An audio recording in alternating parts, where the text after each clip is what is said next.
and welcome, or maybe it's welcome back. You are watching USA Global TV, home of Talking Heads, and a big shout out to our friends listening on Business Talk Radio out of New York. I'm Dr. Jacalyn Kerbeck, and our show is presenting Pet Psychic Aminah. What a way to end a banner week. I've had unbelievable guests, incredible shares of education, knowledge, and tips, and now we're going to have more of the same. Let's bring out the star of our show, Pet Psychic Aminah. Hello. Thanks. Hello. Happy Friday, everybody. Hope it's as beautiful as it is here. We've had rain and our hills are amazing. We get just a little rain and they just green up. It's just, you want to go skipping through the tulips if there were any. It's always good to be outside and in touch with nature, right? Absolutely. Absolutely. And taking care of our planet. I'm more in touch with nature than most people. And I'll give you the 5-second intro of my weird self. So my daughter and I are driving home and we live on like a square, houses, but we're in a square. So we're coming around the corner and there's a dead bird in front of us and it looks fairly fresh. And actually it was decapitated. So let me not be too graphic. But of course, for me, I see, and it hadn't been dead very long. Don't even ask why I know that. Okay. So I jump out of the car. My daughter said, "Don't you dare pick up that bird." So I got a Kleenex and everything. I didn't handle it myself. And I said, "But no, it's getting wasted. The vultures, we have vultures all over and I absolutely adore them." And I said, "But they'll be hungry and this is their food. And I don't want them to be in the road." So I walked it up a hill and my daughter's just shaking her head going, "You are so strange. You're the only one who goes and picks up a decapitated bird." I said, "But then he can eat it safely up on the hill." I have to say that's one I have not heard before, but listen, it makes a lot of sense. I get it. I get it. It's just going to be roadkill, right? In this way, it's actually continuing the circle of life. Exactly. Vultures don't kill anything. And I keep trying to teach that to everybody. This is just the cleaner of the world. So, dinner got killed on the road. Ow, I can move it. I know. I learned a lot about you about vultures. Yes. Very interesting. Aminah, before we bring out your guest, who is really amazing, I'm so excited. This is a topic we have not talked about before. I just would like to spotlight you. Yes. Yeah. I'd like to spotlight you and just share a little bit about your background because you've accomplished so much. You're much more than a psychic. So I want everybody to know all about you. Thank you. Well, I'm not going to go with all, but I am definitely going to give you the fast resume. I am very, very fortunate to have had a mother who, once she saw her children were interested in something, she made sure that was something we were exposed to. So I was exposed to exotic animals all my life. She knew people from everywhere, and I was working with snakes. And actually, I have a picture of myself, 9 years old, giving a demonstration on how to prevent and handle snake bites if you get one and what to do after that. So that's my crazy upbringing of being around everything. By the time I was 13 or 14, I'm working with tigers and I was walking wolves. I was the only girl in the group and the wolf hated men. So I got picked and I thought, man, he wants to rip my arm off. I think he's going to do it. And that type of stuff. These are animals that were illegally owned by people. We had Arctic foxes. I lived in the desert. This is not a good combination make. So these were in somebody's home. There were 3 or 4 of them. And that's not where wildlife needs to be. So I am a huge advocate of living cohabitating. If you heard my vulture start, I just love all the bugs and bees and everything. And when I have to work around bees or anything that actually bites, I just say, "Oh, I'm sorry. Oh, I'm sorry. I'm so sorry." Because sometimes you have to get in there and trim and do other things. We can cohabitate, but you have to understand the animal you're dealing with, and that's where I come in. Not only what I hear spiritually and all that, it's that I am a trained trainer. I've worked in wildlife, literally with tigers, chimpanzees. No, I didn't work with them. I walked by them. Other people worked with them, and many other pets, and did education. I'm a public speaker, and I also am very passionate about you doing better with your pets, and I'm here to help whatever that is, and that life expectancy of what breed to get to what is the right dog, cat, or not a pet for you, and we can all coexist far better. So there's a lot more to me than just the psychic stuff. That is just a tool I have been using lately. I've been working, as I said, with animals my whole life, and I'm looking forward to talking to yours. Thank you so much, Amina. I want to welcome a new friend to the show. We just met on the last show. Maggie Paris, joining from the Philippines, the middle of the morning, night there. So thank you, Maggie, for being with us. Absolutely. All right. Amina, tell us about your guest for today.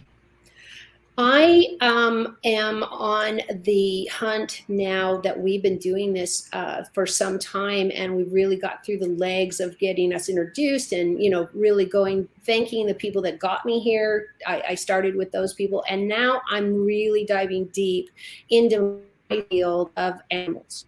Somebody who does something from the heart, somebody who is going out of the way to save lives, to educate, to whatever that is in the animal world. So I am very, very lucky to have an amazing LinkedIn following, and I follow them. It's a mutual. I have National Geographic people and everybody in between, up and down from the professions.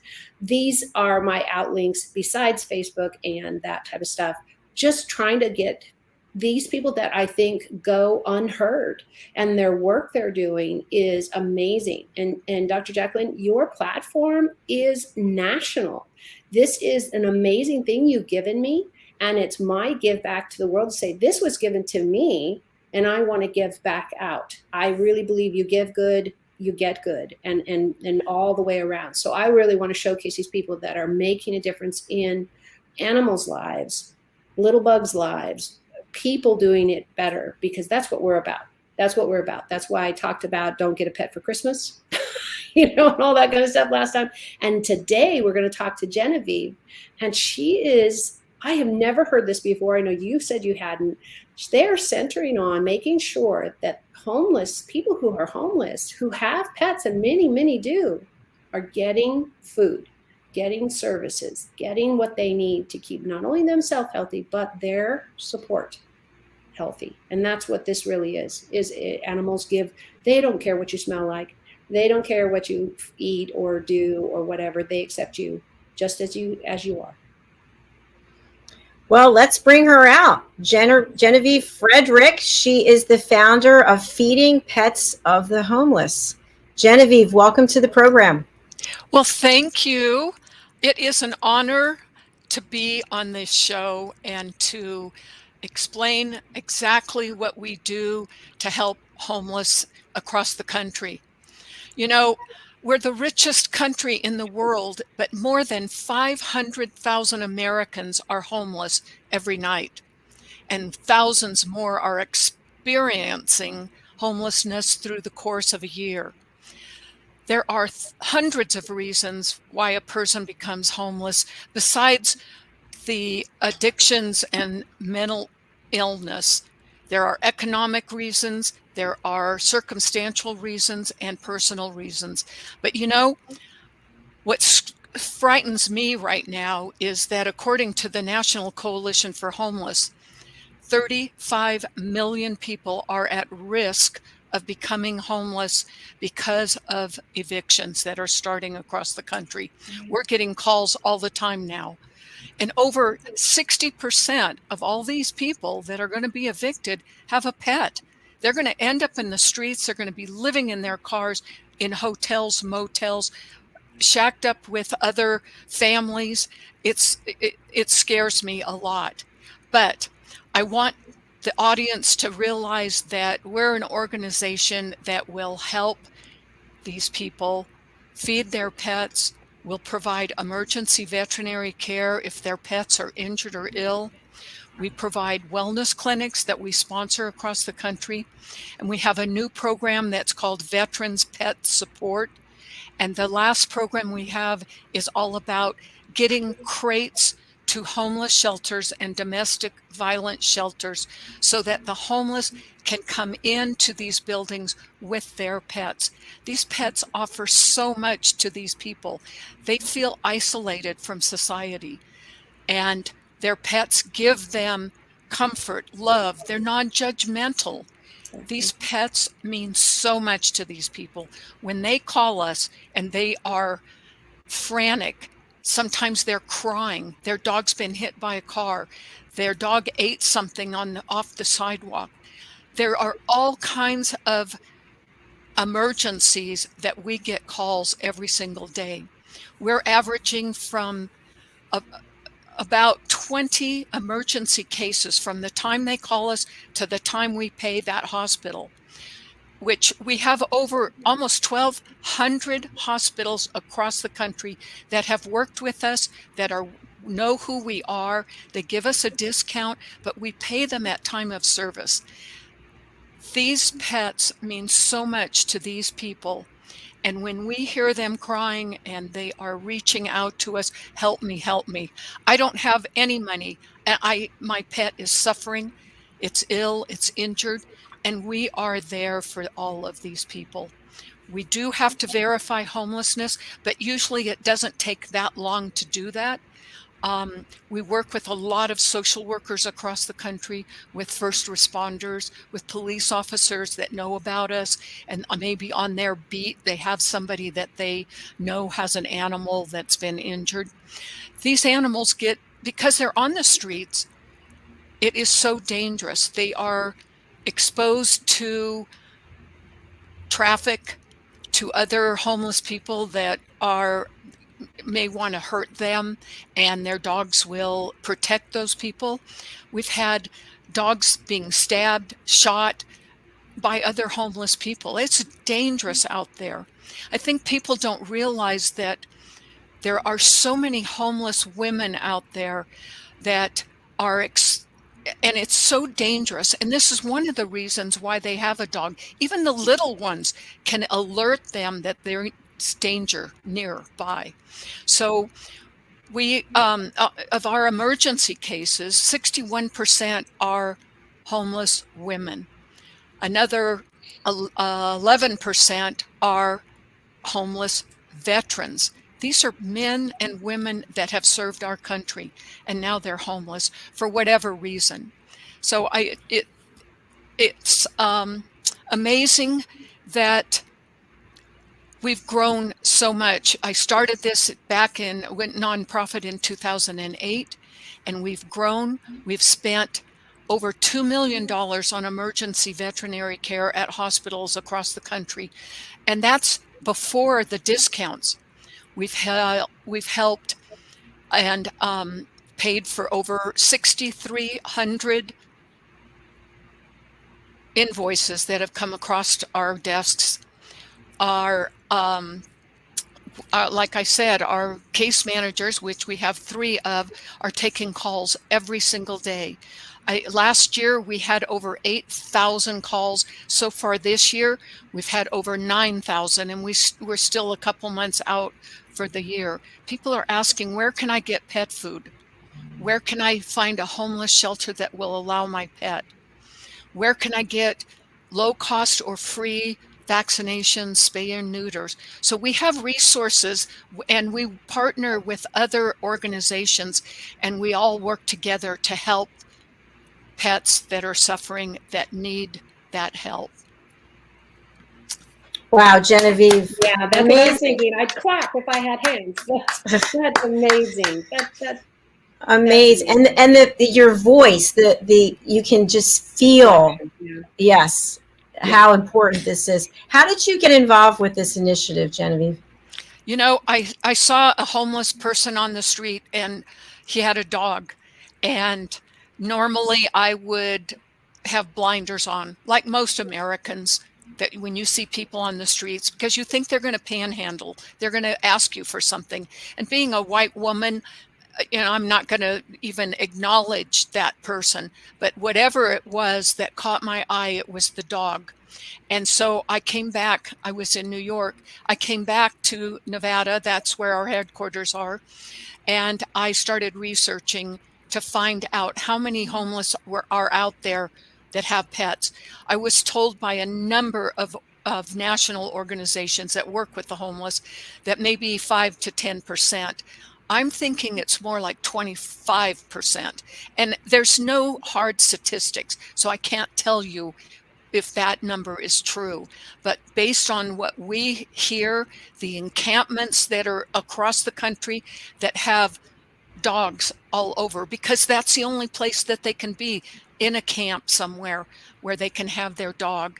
And it could be in a tent, it could be in a storefront, or in an alley, or parked in a car behind Walmart, or wherever. There are a few places around the country, churches mostly, that will offer a parking lot where it's safe, so people can at least have a safe place to park, and the police won't push them out. You can't park here, you have to move on. So when I came back, I went, there's something I could do. I could feed these pets. So I talked to my own vet, and I asked them, if we put some kind of a receptacle in your reception area and asked your clients to donate pet food, and then we'll take it over to our local food bank where people are going already to get human food. Now, maybe they can get pet food as well.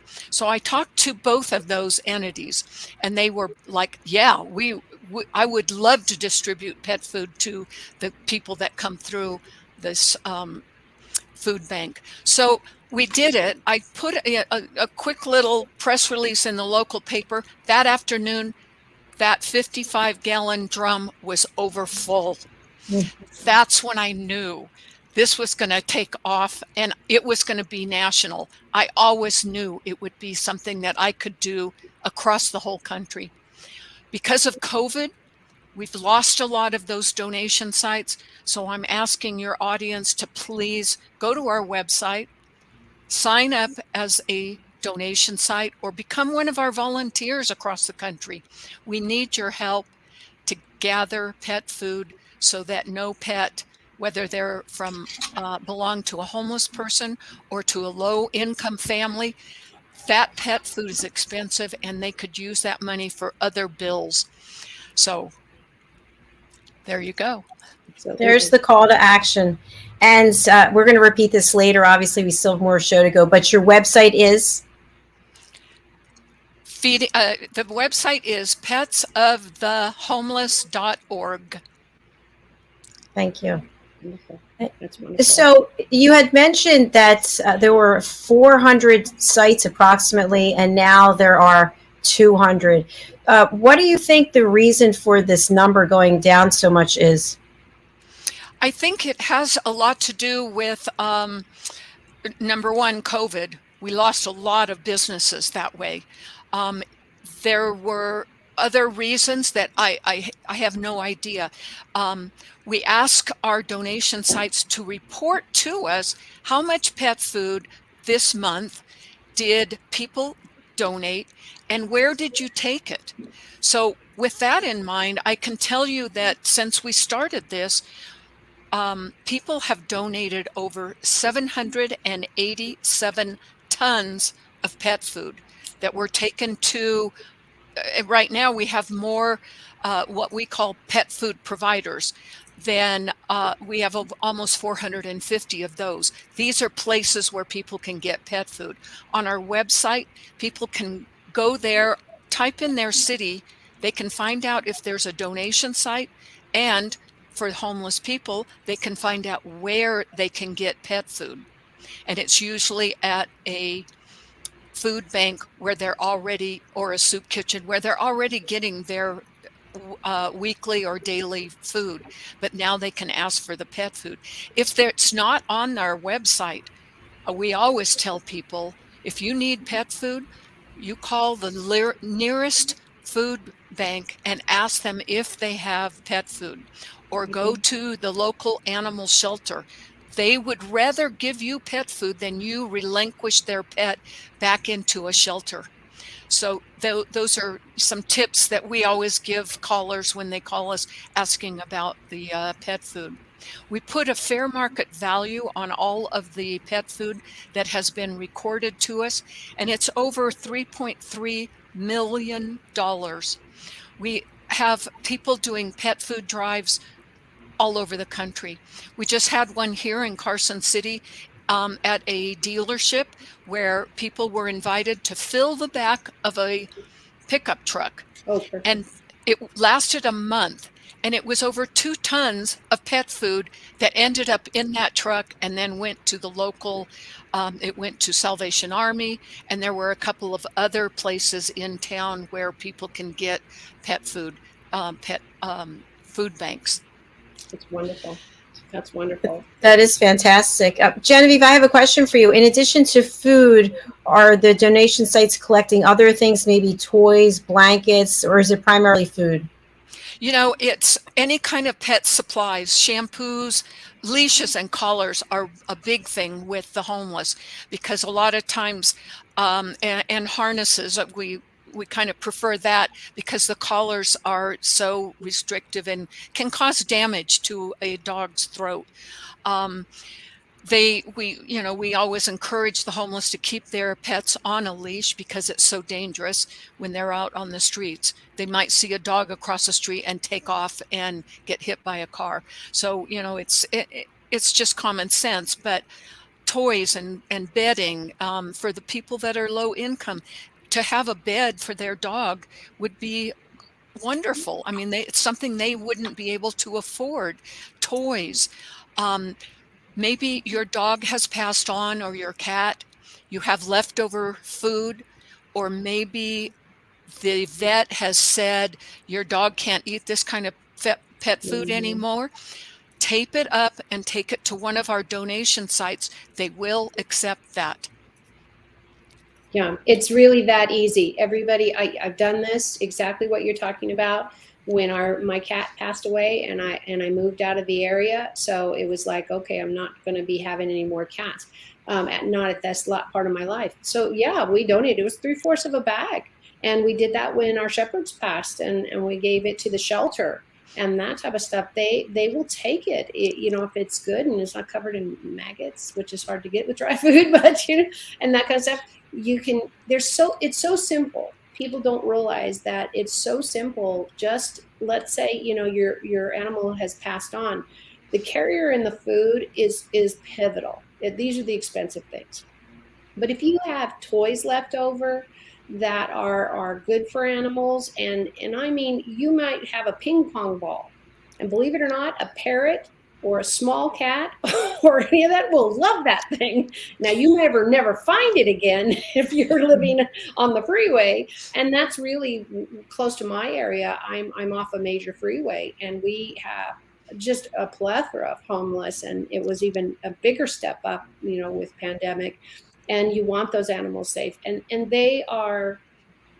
there's so many I know in our area, and Genevieve, I assume you'll find the same, that mental illness is a big part of this. Animals will give you that stability. I think, Jacalyn, I can speak for both of us, going through our own personal hardships, illnesses, and these kind of things. Our animals made a world of difference and that type of stuff. So I'm constantly squishing mine, and she's like, man, why do you keep doing this? And it's like, because this is your tax for me feeding you and cleaning your litter box. But that is mental balance. That's mental health. And no psychologist, I don't care how good you are, can match what a pet gives of itself willingly. You can't pay them for it. You can't beat them into it. You can try, but it's not genuine. An animal. And I think also, just to jump in on something that Genevieve had said, is that we can't judge why people are homeless. I've interviewed so many people on this platform, senior level executives.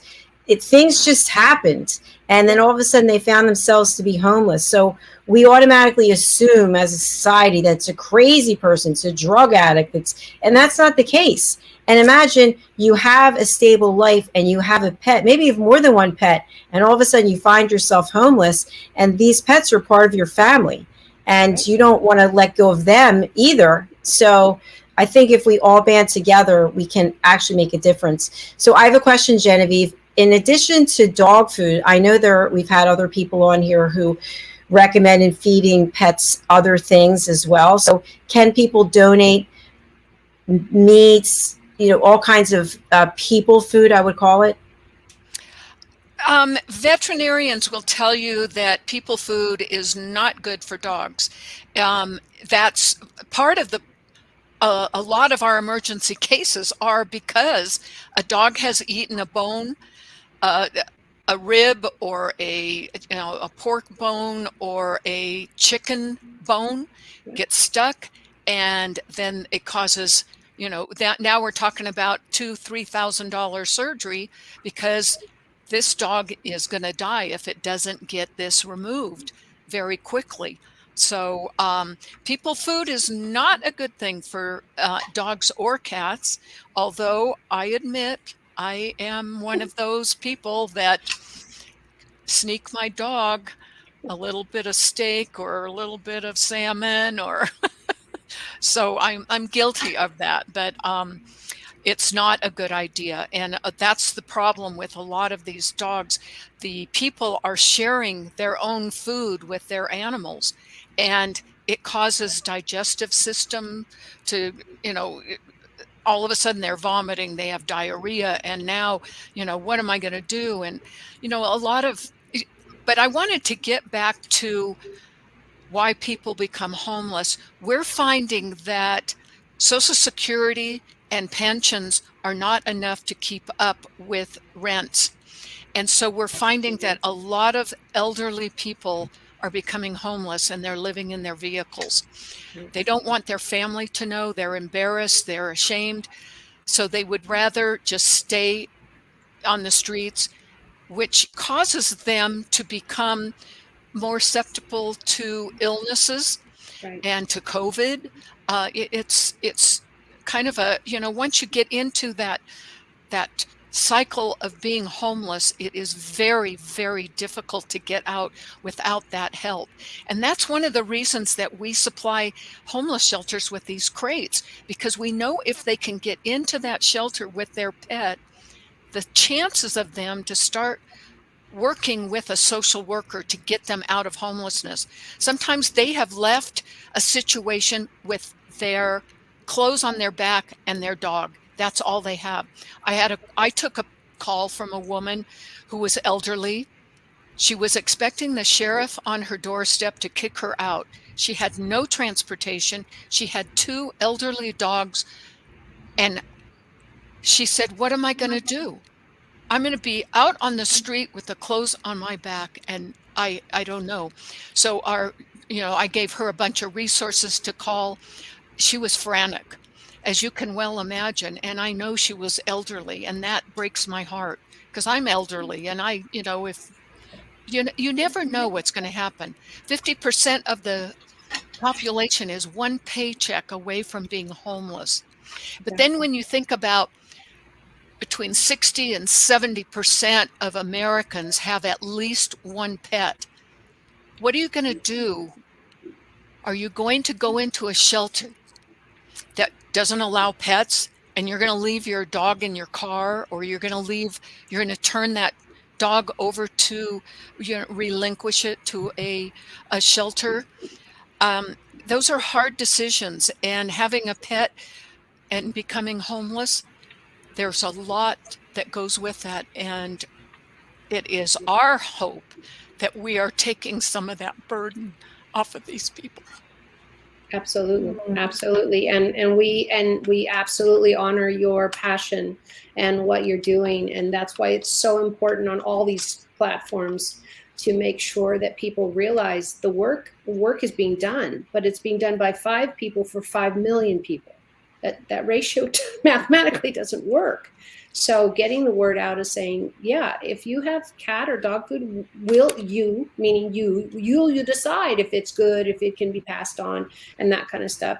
So Dr. Jacalyn, what you were talking about having, like, say, leftovers or something like that, let's say it's boneless, let's say it's fruit and vegetables. The problem, and Genevieve, please jump in here, you're the expert, is that the homeless don't have a fridge or a safe place to put it, or it gets stolen and that kind of stuff. So they do share everything. I've seen it, tacos and that kind of stuff, and they'll eat shells and all. Everybody, is going to eat what they can. And I've seen a homeless person take a bite, and the animal take a bite, and and they're sharing because this matters.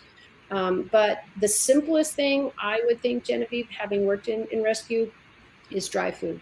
Dry food is simple. Cans need to be opened, and then we've got more litter in the homeless camps, so it creates rats and ants and whatever else you want to invite in with the dishes. And because they don't have a trash can, and if they have a trash can, it's full.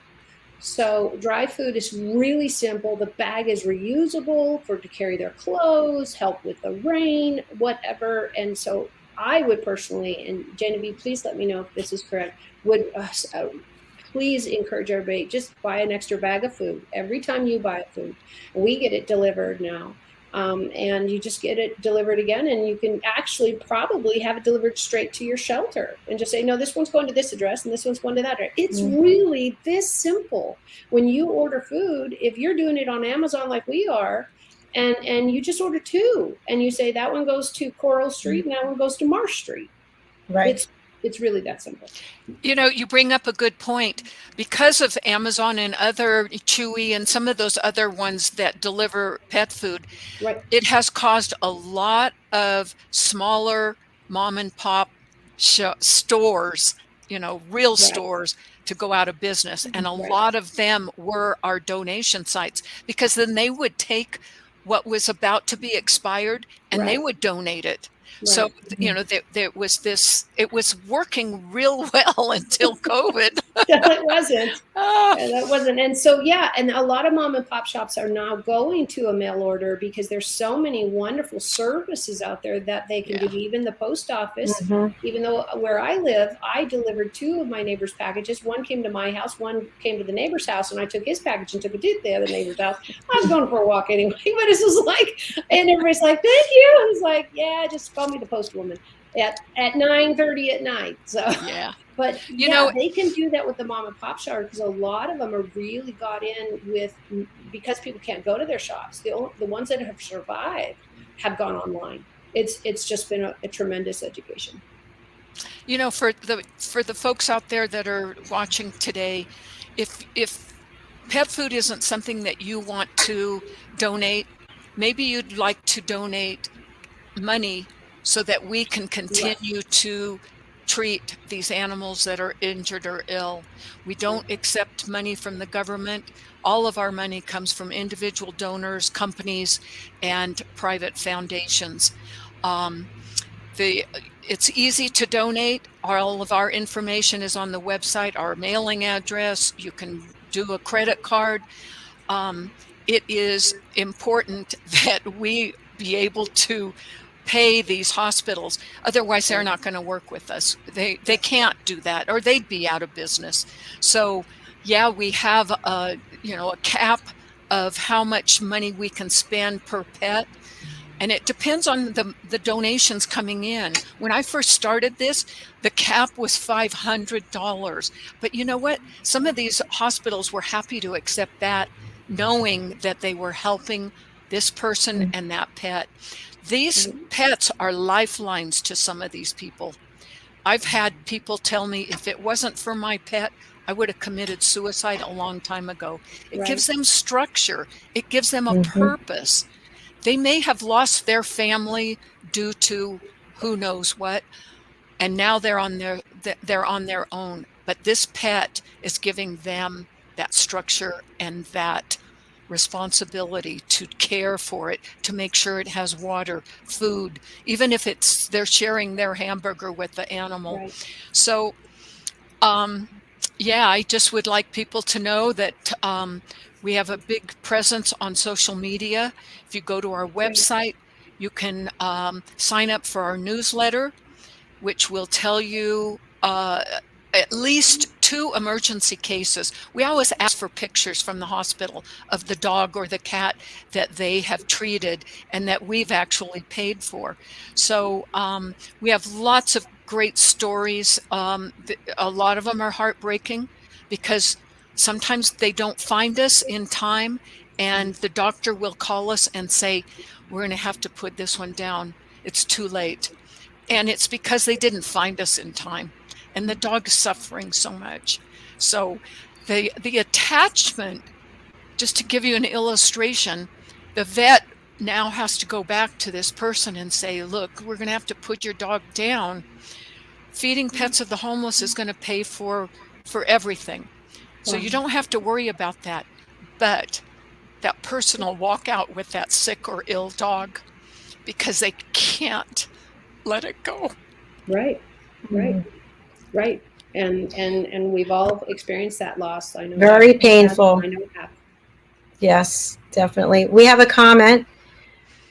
Hello, Adam Duval. Hello, Jacalyn Kerbeck. Got a pet psychic on. Wow, I've never heard of that before. I'd love to know more.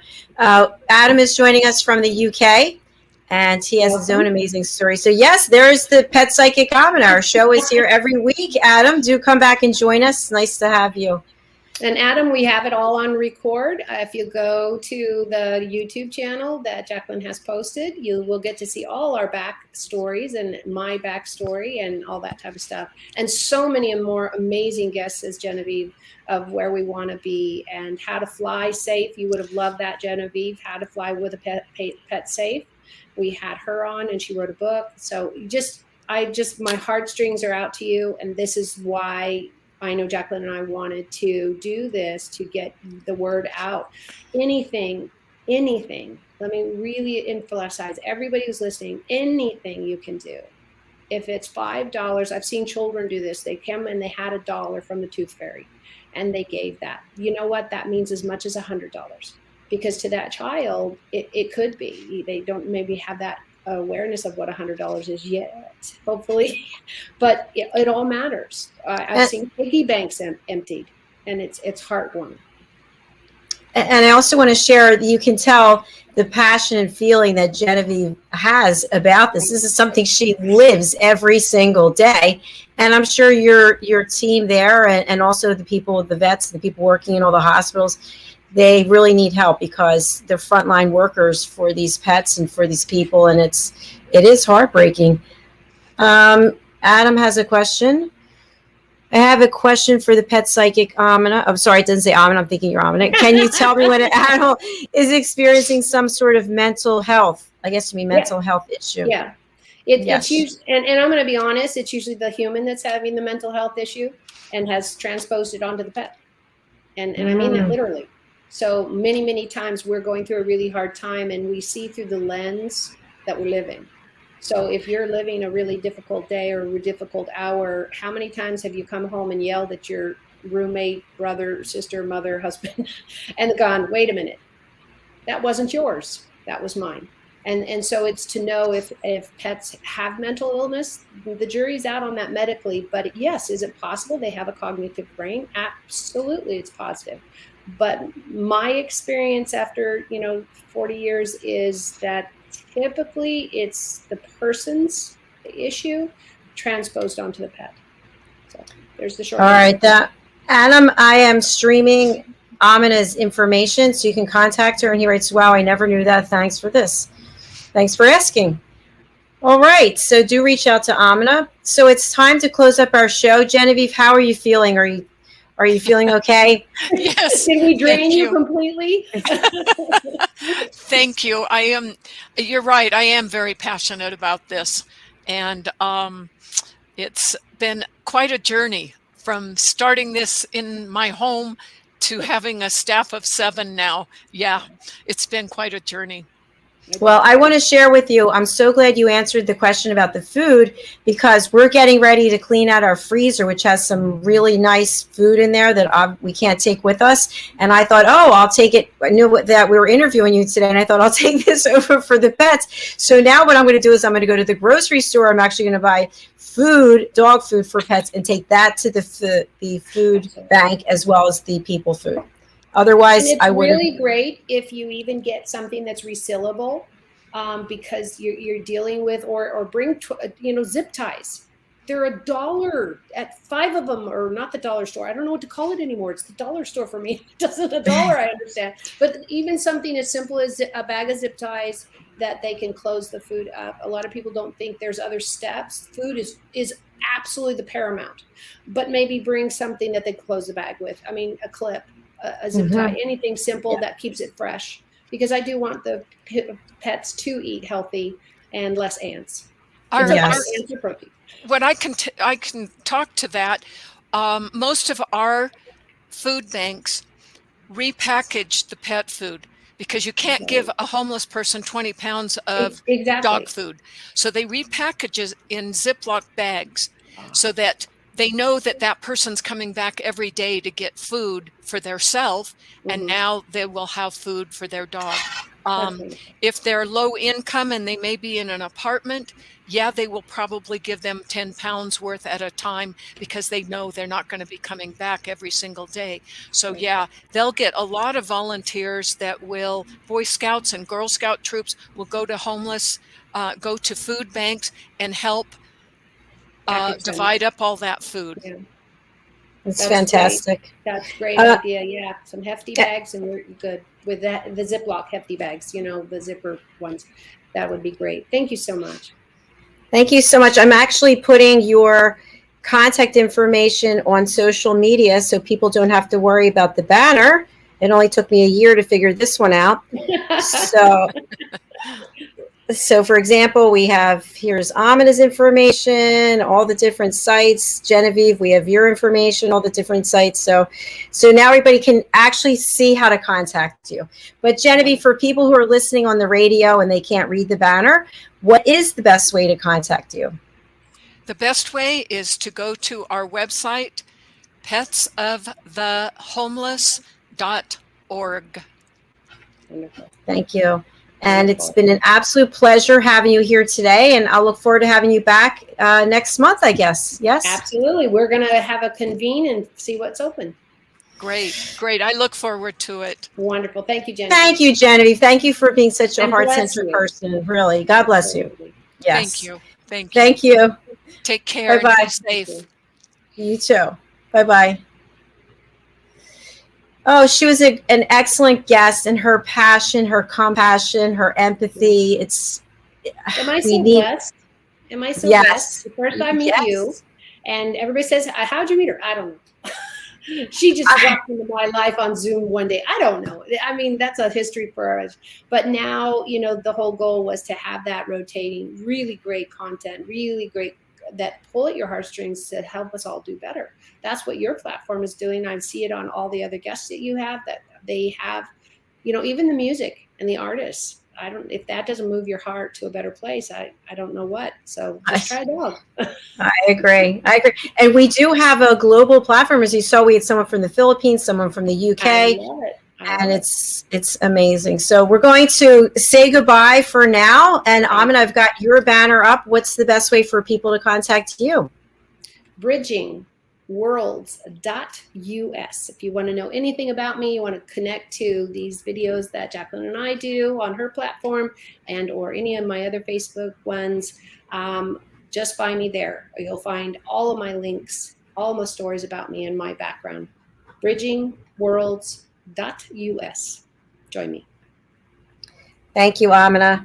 And as you mentioned, we've got some amazing music videos. This one, I think I just started playing last week. I can't get enough of it. I just have to keep playing it. It's called Nothing Is Wrong With Me. It's by an artist called Sam Sarah. She's in the UK. She actually produced this and directed this herself in 2017. She wrote the song and she actually filmed it. I think it's in a subway, but she didn't release it from 2017 until here on this platform on Halloween. So it's quite an honor. Let's take a look at it. And Aminah and I will be back next week. Take care of yourselves. And please go and donate dog food. Find a place. And cat food, yes. If you have it, bunny food if you have it, whatever you have. But yes, pet food. I agree. Any of it. All right. Thanks again for watching us. We'll see you again soon. Subscribe to our YouTube channel, USA Global TV. We'll see you again. Bye.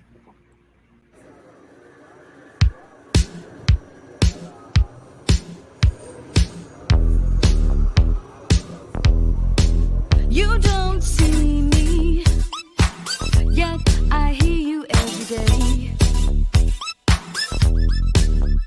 Everywhere I go, any time of day. I'm not calling out cat calls, but a wife, a sister, friends don't want you. Unless I give you what you want, I know what you're gonna say. Nothing's wrong with